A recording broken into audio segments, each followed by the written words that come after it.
자, 하나씩 풀어보죠. 청취자님, 오늘 당신이 저희 테이블 위에 잔뜩 쌓아두고 가신 이 소스 자료들 말이죠. 네, 진짜 흥미진진하더라고요. 그렇죠. 심층 분석 블로그 칼럼부터 시작해서 아주 꼼꼼하게 정리된 인포그래픽 리포트도 있었고, 한편의 영화 같았던 그 시네마틱 다큐멘터리 시나리오까지 있었죠. 맞습니다. 저희가 이 방대한 자료들을 쭉 훑어보면서 발견한 단 하나의 거대한 맥락이 있었습니다.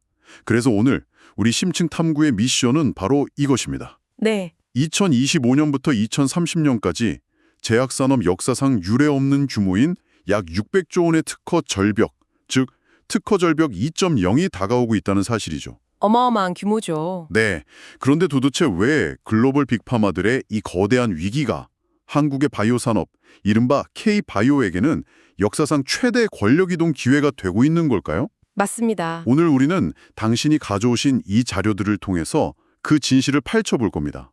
오늘 살펴볼 내용들은 단순한 산업의 트렌드 변화를 넘어서는 이야기입니다. 네. 전 세계적인 부의 거대한 재편성을 예고하고 있죠. 본격적인 데이터 분석에 앞서서 당신이 가져오신 그 시네마틱 시나리오 자료에 묘사된 아주 강렬한 시각적 비유를 하나 짚고 넘어가고 싶거든요. 그 약국 선반장만 말씀이시죠? 네, 맞습니다. 약국 선반에 진열된 작은 갈색 병 하나가 등장하죠.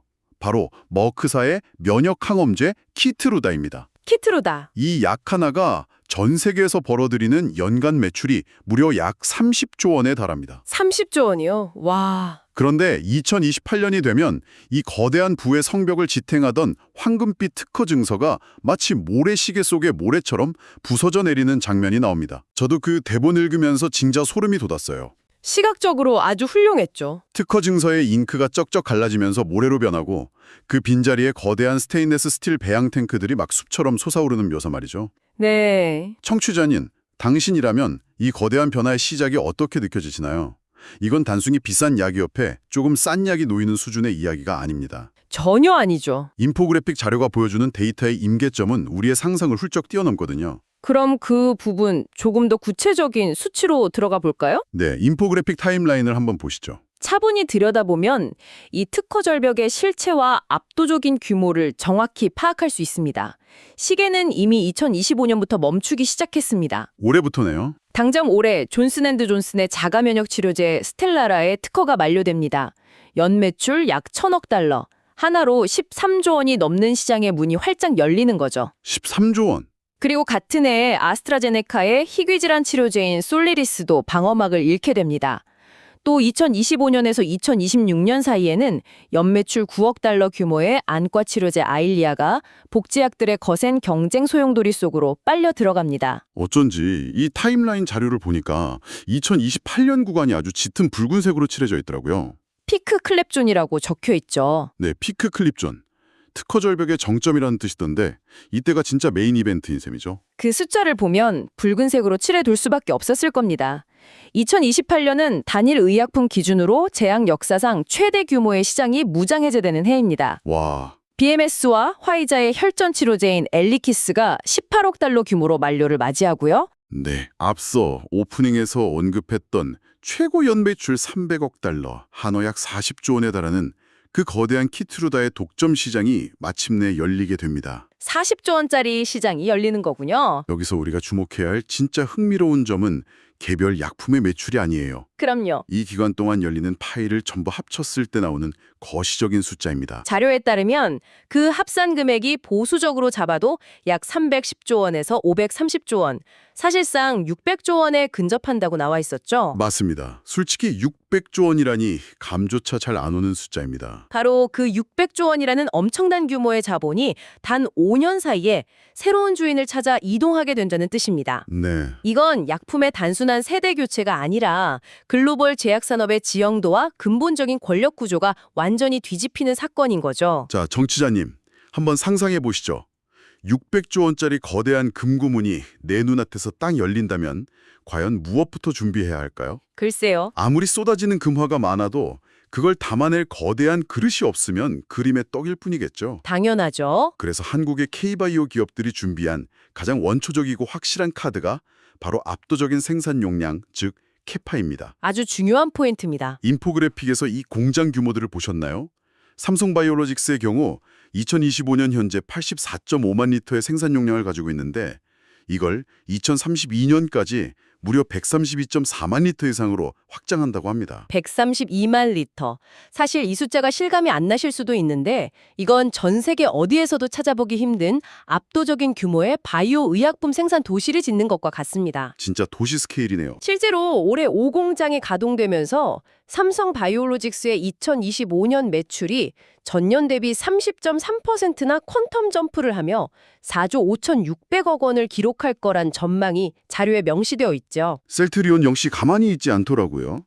미국 뉴저지와 한국의 송도 3공장을 축으로 45만 리터 이상의 생산 체제를 목표로 질주 중이고요. 후발주자인 롯데바이오로직스도 36만 리터를 구축 중입니다. 네. 그러니까 특허 만료가 거대한 시장의 공백을 만들면 그 텅 빈 공간을 이 거대한 스테인리스 탱크들이 모조리 채워버린다는 아주 단순하지만 무서운 전략인 거네요. 이거 조금 더 큰 그림과 연결해보면 상황은 훨씬 더 극적으로 변합니다. 이 방대한 인프라가 단순히 특허 만료 시간만 쳐다보면서 기다리고 있었던 게 아니거든요. 아, 그 칼럼 자료 말씀이시군요. 네, 제공해주신 칼럼 자료에 등장하는 미국 의회의 생물보안법을 살펴봐야 합니다. 지정학적 이슈죠. 이 법안의 통과로 인해 중국의 거대 위탁 생산 기업인 우시 바이오로직스를 포함한 중국 기업들이 미국 제약 공급망에서 사실상 밀려나게 되었습니다. 원본 자료에 명시된 사실만을 놓고 보자면 산업 내에서 인위적인 거대한 공백이 발생한 것이죠. 아, 저 그 대목에서 유튜브 대본 자료의 시각화가 정말 찰떡 같았어요. 어떤 장면이었죠? 세계 지도 위 중국, 상하이 우시 시설에 거대한 빨간 X표가 쳐지고요. 네, 그곳에서 진행되던 945개의 프로젝트 아이콘들이 갈 곳을 잃고 공중으로 막 흩어지더니 일제히 한국의 인천 송도로 궤도를 꺾어 날아오는 장면 말입니다. 그 945개라는 숫자가 주는 의미가 상당합니다. 하루아침에 갈 곳을 잃은 이른바 고아 프로젝트들이 대거 발생한 건데 더 중요한 건 이 프로젝트들의 질입니다. 질이 다르다? 자료에 따르면 이 중 약 60%가 ADC나 CGT 같은 차세대 고부가 가치 분야에 집중되어 있었습니다. 잠깐만요. 청취자님을 위해서 이 용어들을 한번 짚고 넘어가면 좋을 것 같아요. 이 바닥 약어들이 좀 어렵잖아요. 네, 풀어 설명해드리죠. ADC나 CGT가 구체적으로 어떤 건가요? 아주 좋은 포인트입니다. 쉽게 설명하자면 ADC, 즉 항체 약물 접합체는 암세포만 찾아가서 터지는 유도 미사일이라고 생각하시면 됩니다. 유도 미사일. 기존 항암제처럼 온몸에 폭격을 가해서 정상세포까지 망가뜨리는 게 아니고요. 폭탄을 달고 적군만 정확히 찾아가서 찌르는 고도의 기술력이 필요한 약물이죠. 와, 확실히 어렵고 비싼 기술이네요. 그리고 CGT, 세포 유전자 치료제는 증상을 완화하는 수준이 아니라 아예 환자의 유전자 단위로 들어가서 질병의 근본 원인을 뜯어고치는 첨단 바이오 기술입니다. 근본 원인을 고친다. 네, 둘 다 제조 공정이 극도로 까다롭고 비싼 분야입니다. 아하, 그러니까 그 까다롭고 비싼 945개의 VIP 프로젝트들이 당장 짐을 싸서 믿고 맡길 새로운 위탁 공장을 찾아야만 하는 상황이 된 거군요. 그렇습니다. 이 거대한 물동량이 움직일 때 삼성 바이오로직스가 보여준 전략이 상당히 날카로웠습니다. 어떤 전략이죠? 미국의 록빌 시설을 인수한 것이 신의 한 수였죠. 록빌 인수요? 우시 바이오로직스가 원래 미국 본토에서 꽉 잡고 있던 초기 연구 개발과 소규모 상업 생산 물량을 미국 록빌 시설에서 직접 흡수하고요. 네. 이후 덩치가 커진 대규모 생산 물량은 한국 송도의 거대 공장으로 보내 처리하는 방식입니다. 자료에서는 이것을 듀얼 트랙 전략이라고 부르더군요. 고객인 빅파마 입장에서는 자기들 앞마당인 미국에서 가볍게 실험을 시작했다가 나중에 대량으로 약을 찍어내야 할 때는 알아서 한국의 거대 공장으로 연결해주니까 맞습니다. 처음부터 끝까지 파트너를 바꿀 필요가 없는 완벽한 원스톱 서비스네요. 정확합니다. 자, 그런데 여기서 자연스럽게 하나의 의문이 생깁니다. 지정학적 이슈 덕분에 우연히 손님들이 쏟아져 들어왔다고 치죠. 네. 공장을 크게 짓는 건 돈만 있으면 다른 나라 글로벌 기업들도 다 할 수 있는 거 아닐까요? 도대체 K바이오는 무슨 수로 한 번 들어온 이 거물급 고객들을 꽉 붙잡아 두는 걸까요? 여기서부터 진짜 흥미로워지는데요. 원본 자료를 관통하는 아주 탁월한 기술적 비유를 하나 소개해드리고 싶습니다. 어떤 비유죠? 청취자님, IT 트렌드에 조금이라도 관심이 있으시다면 엔비디아가 어떻게 전 세계 AI 칩 시장의 지배자가 되었는지 아실 겁니다. 엔비디아요? 네, 엔비디아는 단순히 하드웨어인 칩을 경쟁사보다 잘 만들어서 1등이 된 게 아닙니다. 그렇죠. 그들은 쿠다라는 개발자용 소프트웨어 플랫폼을 무료로 깔아버렸죠. 한번 쿠다의 편의성에 익숙해진 전 세계의 AI 개발자들은 다른 회사의 칩으로 넘어갈 수 없게 되었습니다. 맞아요. 소프트웨어 생태계로 묶어버린 거죠. 하드웨어를 팔기 위해 소프트웨어로 생태계를 가둬버린 겁니다. 그런데 K바이오, 특히 삼성바이오로직스에게는 바로 이 쿠다와 똑같은 역할을 하는 강력한 무기가 있습니다. 오, 그게 뭡니까? 자료에서는 이를 N-1 퍼퓨전이라는 보이지 않는 해자로 설명하고 있죠. N-1 퍼퓨전이요? 이름부터가 뭔가 심상치 않은데요. 이게 정확히 공장 안에서 어떤 마법을 부리는 건가요? 바이오 제조 공정의 패러다임을 완전히 뒤집는 혁신입니다. 제공된 데이터의 기반으로 설명해드리죠. 약을 만들기 위해 세포를 배양할 때 이 기술을 적용하면 기존 방식보다 세포의 밀도를 무려 10배나 높일 수 있습니다. 10배요? 네, 똑같은 크기의 통 안에서 10배나 진하게 농축된 결과물을 얻는 셈이죠. 게다가 전체 생산에 걸리는 시간은 30%나 단축됩니다. 시간도 줄고 밀도는 높이고. 여기에 더해 1000리터짜리 소규모 배치부터 15,000리터짜리 대형 상업 생산까지 자유자재로 볼륨을 조절할 수 있는 멀티스케일 능력을 갖췄습니다. 대단하네요. 즉, 까다로운 신약이든 대량으로 찍어내야 하는 바이오 시뮬러, 복제약이든 하나의 플랫폼에서 전부 소화 가능한 범용 파운드리가 구축된 겁니다. 잠깐만요. 밀도를 10배 높이고 시간을 30% 줄인다는 건 결국 약을 맡긴 빅파마들 입장에서는 약을 하나 만들어내는데 들어가는 원가가 상상 이상으로 뚝 떨어진다는 소리잖아요. 핵심을 찌르셨습니다. 산업에서는 이걸 매출 원가, 즉 코그스라고 부르는데요. 이 N-1 퍼퓨전 기술은 고객사의 원가를 구조적이고 영구적으로 낮춰버립니다. 영구적으로요? 자, 한번 생각해 보시죠. 한번 이 엄청난 효율성과 저렴한 생산 단가를 맛본 빅파마가 세포 밀도도 낮고 시간도 1.5배나 더 걸리는 다른 경쟁 위탁 생산 업체로 돌아갈 수 있을까요? 절대 못 가죠. 주주들이 가만히 안 있을 텐데요. 불가능하죠. 이것이 바로 완벽한 잠금 효과입니다. 겉보기에는 거대한 스테인리스 탱크라는 하드웨어 장사 같지만 실제로는 타사가 따라올 수 없는 공정 효율이라는 소프트웨어로 생태계를 지배하는 겁니다. 진짜 쿠다랑 똑같네요. 달러에서 2030년 590억 달러 규모로 2배 이상 폭발적으로 성장할 거란 전망이 자료에 나오는데요. 590억 달러요? 이 성장의 가장 큰 과실을 K바이오가 선점할 수밖에 없는 이유가 바로 이 보이지 않는 기술의 해자 덕분입니다. 와, 듣다 보니까 지정학과 기술이라는 톱니바퀴가 정말 소름 돋게 맞물려 돌아가는 느낌입니다. 그렇죠. 그런데 청취자님, 여기서 끝이 아닙니다. 정책적인 부분도 K바이오의 손을 들어주고 있거든요. 아주 중요한 포인트입니다. 혹시 뉴스에서 미국 인플레이션 감축법, 이른바 IRA에 대해 들어보셨나요? 많이들 들어보셨을 겁니다. 보통 언론에서는 이 IRA가 미국 정부가 오리지널 약값을 강제로 깎아보내는 법이라서 글로벌 제약사들에게 엄청난 악재라고들 하잖아요. 네, 그렇게 알려져 있죠. 그런데 이 블로그 칼럼의 숨겨진 진실 파트를 읽어보니까 오히려 이 무시무시한 IRA가 K바이오에게는 아우토반 같은 고속도로를 쫙 깔아주고 있다는 분석이 나오더라고요. 표면적인 뉴스 헤드라인만 보면 놓치기 쉬운 아주 정교한 시장의 메커니즘이죠. 네. IRA 법안이 실제로 시장에서 어떻게 작동하는지 그 이면을 들여다봐야 합니다.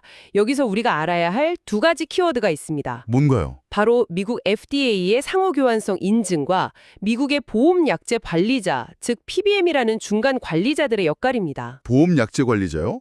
미국 의료 시스템은 한국과 달라서 보험 구조가 엄청 복잡하다고 들었는데 이 PBM이 어떤 권력을 쥐고 있는 건가요? 쉽게 말해 미국에서 환자가 약국에 갔을 때 보험 처리가 되는 약품의 처방집 리스트를 결정하는 엄청난 권력자들입니다. 리스트를 결정한다고요?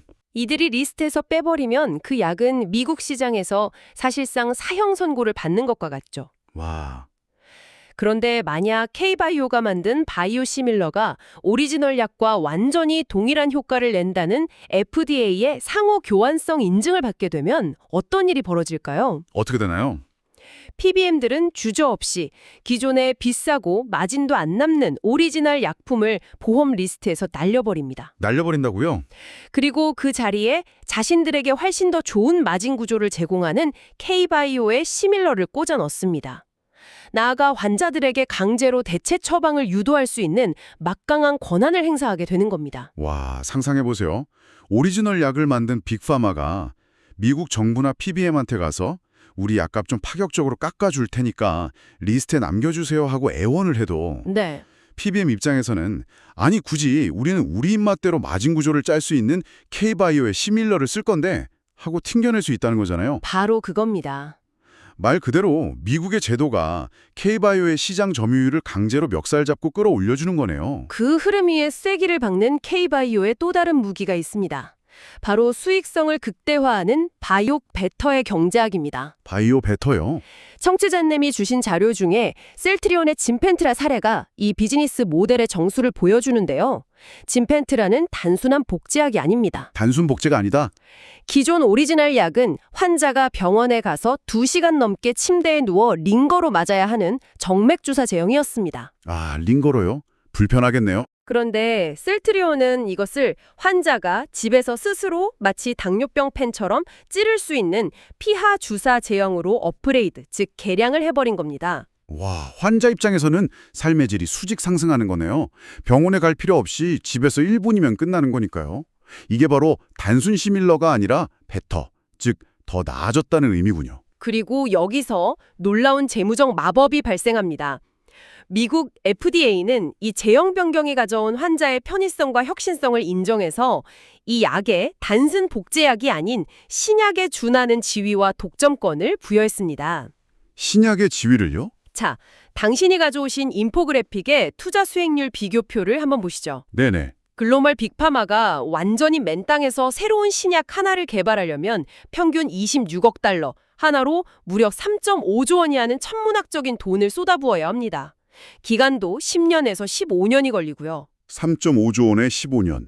그렇게 돈과 시간을 쏟아부어도 성공 확률은 고작 10% 남짓입니다. 사실상 초고위험 도박에 가깝죠. 3.5조 원을 태우고도 10개 중 9개는 쓰레기통으로 간다는 거잖아요. 그렇습니다. 반면 바이오 시밀러나 바이오 베터는 구조가 완전히 다르더라고요. 비교조차 안 될 정도로 효율적입니다.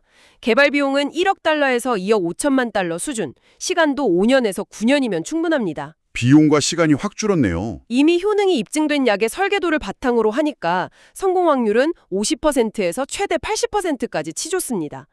비용과 시간은 대폭 줄였는데 신약 지위를 인정받았기 때문에 가격은 헐값이 아니라 오리지널 약가의 50%에서 70%라는 매우 높은 단가로 방어할 수 있죠. 엄청나네요. 결과적으로 기업 입장에서는 30% 이상의 영업이익률을 아주 안정적이고 장기적으로 유지할 수 있는 거대한 현금 창출기를 장착하게 된 겁니다. 비용은 20분의 1로 줄었는데 성공 확률은 8배가 높다니 이건 뭐 비즈니스 모델 자체가 일종의 합법적인 치트키 수준이네요. 정말 놀라운 수익 구조죠.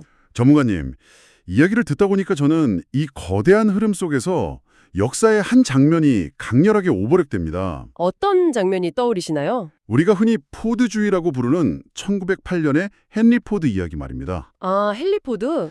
당시 자동차는 소수의 장인들이 수작업으로 한 땀 한 땀 만드는 부자들만의 비싼 예술품이었죠. 그랬었죠. 그런데 포드가 컨베이어 벨트를 앞세운 이동식 조립 라인을 도입하면서 자동차 가격을 반의 반토막으로 썰어버렸습니다. 맞습니다. 대량 생산의 시작이었죠. 그 결과 우아하게 도면을 그리던 소수의 장인들은 이 거대한 대량 생산 제조 공장 앞에 완전히 무릎 꿇고 말았죠. 설계하는 자가 아니라 제조하는 자가 산업에 권력을 쥐어버린 겁니다. 아주 통찰력 있는 비유네요. 지금 이 바이오 산업에서 이른바 포드주의 2.0이 벌어지고 있는 것 아닙니까? 제가 이 자료들을 분석하면서 느꼈던 가장 묵직한 인사이트를 정확히 짚어주셨습니다. 이 지점에서 중요한 질문이 하나 떠오르는데요.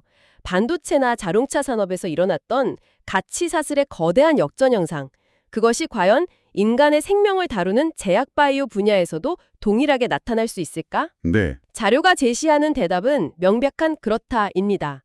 화이자, 노바티스, 타케다 같은 거대 빅파마들은 점점 신약을 설계만 하고 위험을 회피하는 이른바 팹리스 기업으로 성격이 변해가고 있습니다. 반도체 패밀리스처럼요. 네, 그들이 실험실에서 약의 도면을 구상해서 넘기면 삼성바이오로직스나 셀트리온 같은 거대한 파운드리 공장이 그것을 넘겨받아 N1 퍼큐전 같은 압도적 공정 기술을 대량으로 찍어내는 구조가 굳어지고 있는 것이죠. 완벽한 역전이네요. 헨리포드의 조립 라인이 K바이오의 스테인리스 탱크 안에서 완벽하게 부활한 겁니다. 팹리스와 파운드리의 분리.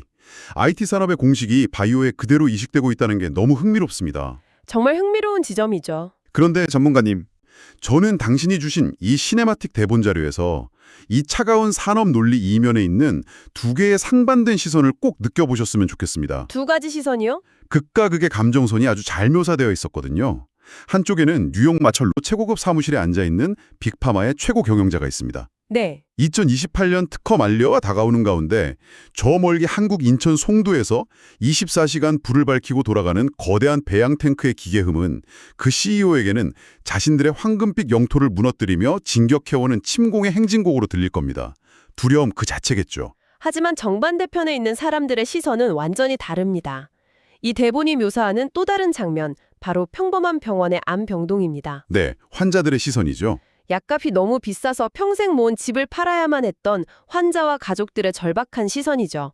이들에게 K바이오가 대량으로 찍어내는 고품질의 바이오 시밀러는 어떤 의미일까요? 정말 생명줄 아닐까요? 맞습니다. 오리지널 대비 약값을 최대 80%까지 깎아주는 이 기적 같은 변화는 단순히 산업의 파이가 커지는 걸 넘어서 치료의 문턱을 대중에게 낮춰주는 의료의 민주화를 의미합니다. 의료의 민주화. 포드가 자동차를 대중화시켜서 인류의 이동을 자유롭게 했던 것처럼 말이죠. 병동의 환자들에게 송도의 기계음은 성병 너머에서 자신들을 살리기 위해 날아오는 구원의 전령일 수밖에 없는 겁니다. 정말 완벽한 대비네요. 침공의 행진곡 대 구원의 전령. 그렇습니다. 자, 정치자님, 이제 결론을 내려볼 시간입니다. 그래서 이 모든 자료들이 가리키는 종착지는 어디일까요? 거대한 변화의 흐름이죠. 2025년부터 2030년을 향해 흘러내리기 시작한 이 600조 원짜리 모래시계는 단순한 위기가 아닙니다. 중국발 경쟁자를 밀어낸 지정학적 빈 공간, 시밀러 처방을 강제하는 미국 IRA의 정책적 고속도로. 그리고 N1 푸퓨전이라는 보이지 않는 기술의 해자까지. 그렇죠. 누구도 뚫을 수 없는 기술적 잠금 효과까지 더해졌습니다.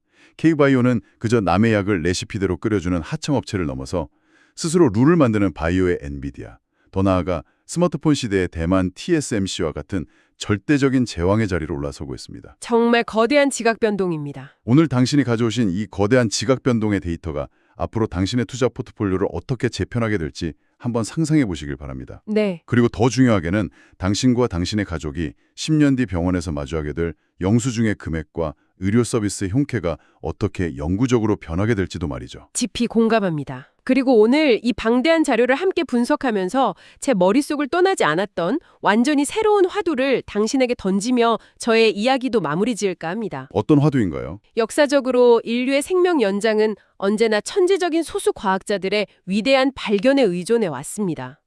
그 발견을 한 자들이 막대한 부와 권력을 독점했죠. 네, 그랬었죠. 하지만 만약 머지않은 미래에 26억 달러를 들여 약을 설계하는 자들보다 그 약을 완벽하고 저렴하게 수백만 명분으로 찍어내는 거대한 제조 공장이 산업의 진정한 권력을 쥐게 된다면 어떨까요? 진짜 패러다임이 바뀌는 거네요. 그렇다면 인류의 질병을 통제하고 수명 연장을 결정짓는 최종 권력자는 과연 누구일까요? 서류 가방 속에 최초의 설계도를 품고 있는 뉴욕의 빅파마일까요? 아니면 그 종이 위의 도면을 전 세계 환자들의 혈관 속 현실로 만들어내는 송도의 저 거대한 스테인리스 탱크를 소유한 자일까요? 설계도를 가진 자인가 스테인리스 탱크를 가진 자인가 오늘 밤 쉽게 잠들지 못하게 만들 정도로 깊은 여운을 남기는 질문입니다. 저도 이 자료들을 보면서 정말 많은 생각을 하게 됐습니다. 정치자님, 오늘 당신이 던져주신 이 방대한 지식의 바다 한가운데서 저희도 시간 가는 줄 모르고 정말 지적이고 즐거운 유형을 즐겼습니다. 너무 즐거운 대화였습니다. 오늘 이 치열한 대화가 당신의 지적 호기심을 가득 채우고 내일 아침 뉴스를 바라보는 새로운 해상도를 선사했기를 바랍니다. 오늘 저희가 준비한 심층 탐구는 여기까지입니다. 남은 당신의 하루도 당신만의 예리하고 멋진 질문들로 꽉 채워나가시길 진심으로 응원합니다.